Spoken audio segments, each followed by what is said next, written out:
And yo, what is up guys? Good morning, good afternoon, good evening. Anong oras nyo ako napapanood? Sa mapagpalang araw sa ating lahat. And it's me, your car guy, 8 Gig Pep Talk. Ayan. 8 Gig Pep Talk. Ang ride may safe at ganda. Di bali ng second hand, basta'y panalo ka. Isang mabilisang video lang. Ito is 2017 model Toyota Vios automatic transmission. Hindi po siya for sale. Ayan, ang gusto ko lang, since ang hirap ng unit ngayon, napakahirap, gusto ko lang mag-usap muna tayo dyan sa comment section. Kasi may katalungan lang po tayo. Ayan, pag-usapan po natin dyan sa comment section tungkol dito sa automatic transmission. Mostly, ang ginagawa po natin nung una, ayan, pinakauna, ang ginagawa natin, so from park, pag kunyari nagda-drive tayo, ayan, nasa drive tayo, and then nagkaroon ng biglang traffic, ang ginagawa natin, binabalik natin sa neutral, buminabalik from drive dahil nga traffic, nag-stop, pinupunta ko sa neutral. Ang sabi nila, ganyan yung talagang dapat. Pero may nag-correct, ang sabi nila na mas mainam na from drive, then traffic light, stop siya, matagal. So ang gagawin mo, instead na pupunta ka sa neutral, apakan mo na lang yung preno, stop na lang. Kasi nga, ang sabi nila na may mga ipin ng mga transmission during shifting, ayan, nagkakaroon, nabubungi sila kasi nga nagkakaroon ng pagka hindi tama yung pagbabalik mo, hindi tama yung pagsiship mo, may tendency, ayan, hindi matama doon sa saktong gear na para sa drive.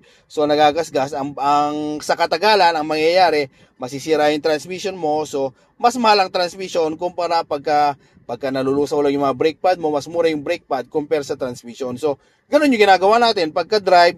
During drive, ang ginagawa natin, pinapakan na lang natin yan. Inapakan na lang natin yung brake. Tapos, sinintay na natin mag-go. And then ngayon, meron na naman mag-claim na sabi nila, mali na naman, mas mainam. Kasi nga, parang nagkakaroon ng walang saysay yung neutral. Kaya ginawa dyan, during neutral. And then, nagtanong din ako, para sa mismong kalaman ko, kung ano nga ba yung dapat. Nagtanong tayo sa mismong Toyota, yung mga sales representative nila. So, ano ba yung mas dapat na during traffic, kung okay lang bang magdadrive ka, or mag-neutral ka. Ang sagot naman nila, mas mainam during traffic, ayan, pag mahabang traffic, nag-neutral ka na lang, ayan. Kasi nga, yun, yan nga yung gamit niya, nag-neutral, tapos may tendency pa na yung transmission, umiinit, so, mas mainam na during traffic, neutral ka para nagagamit yung neutral. So, ayan, medyo naguguluhan tayo ngayon kung ano nga ba yung talaga.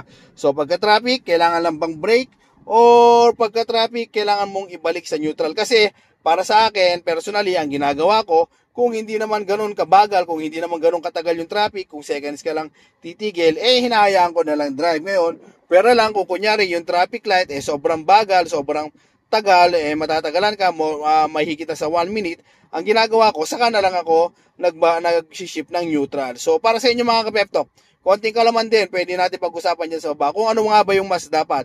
Kung dyan nga ba, during traffic, kailangan mo mag-neutral o kailangan drive ka lang din and siyempre apakan mo yung brake para hindi tumakbo. So, ayan, pag-usapan natin mga ka-pep-talk kung ano nga ba yung tama, kung ano nga ba yung mas maganda para sa ikakatagal ng maintenance ng ating mga sasakyan. So, ayun, hanggang dito na lang tayo mga ka-pep-talk. God bless everyone, mabuhay ka hanggang gusto nyo. Ang inyong likod, 8 Gig Pep Talk, lagi nagpapaalala na pagkabibili ng sasakyan, mas mainam na magtala ng mekaniko na makasigurado sa lahat ng mga inyong binibili at mawala inyong mga alaman.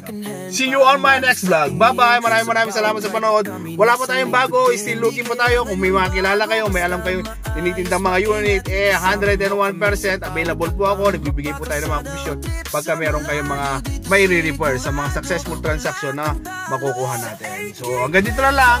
Bye-bye. See you on my next vlog. Thank you sa panonood. Di bali ng second hand, basta'y panalo ka. May tiwala, may kalidad, garantisado yan. Dito ka na, di ka magsisisi kailanman.